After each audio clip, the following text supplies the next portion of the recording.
Madame, Monsieur, bonjour et bienvenue dans le JT de ce jeudi 8 décembre. Voici les titres à la une aujourd'hui. Gérer les biens immobiliers, SARL à capital variable, validité d'une clause d'exclusion ne précisant pas les motifs. Et pour finir, congé de paternité et congé parental. C'est parti.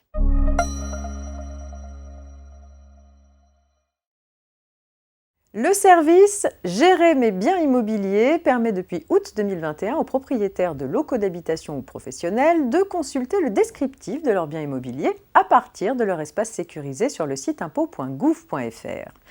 Dorénavant, grâce à ce service, il est possible de déposer en ligne la déclaration foncière obligatoire pour les opérations de construction nouvelle ou d'aménagement de locaux.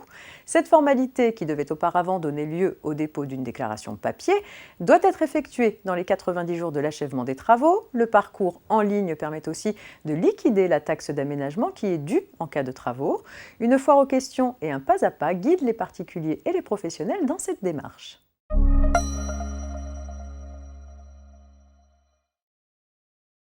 La clause statutaire d'une SARL prévoyant l'exclusion d'un associé pour juste motif doit être rédigée avec précision pour éviter toute contestation de sa validité. Une récente décision souligne que le degré de précision requis est moindre s'agissant d'une société à capital variable.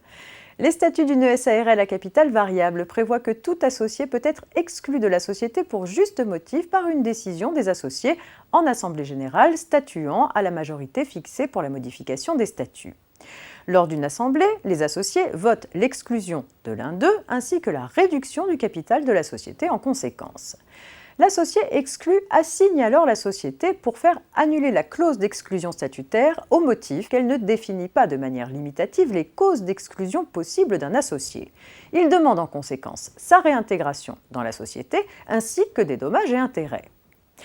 Sa demande est rejetée. Les juges considèrent en effet que la clause des statuts est valable quand bien même elle ne précise pas les motifs d'exclusion. Conforme aux exigences légales s'agissant d'une société à capital variable, la clause n'a pas à prévoir de manière limitative les causes d'exclusion possibles.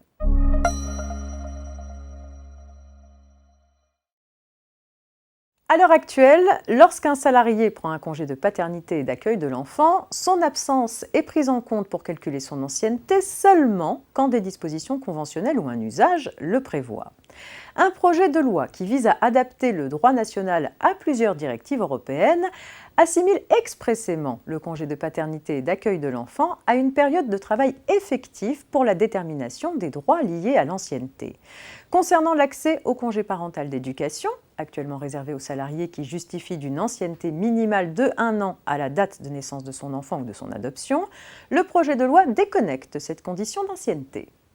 C'est tout pour aujourd'hui. Je vous souhaite une excellente journée et à demain vendredi pour un dernier JT avant le week-end.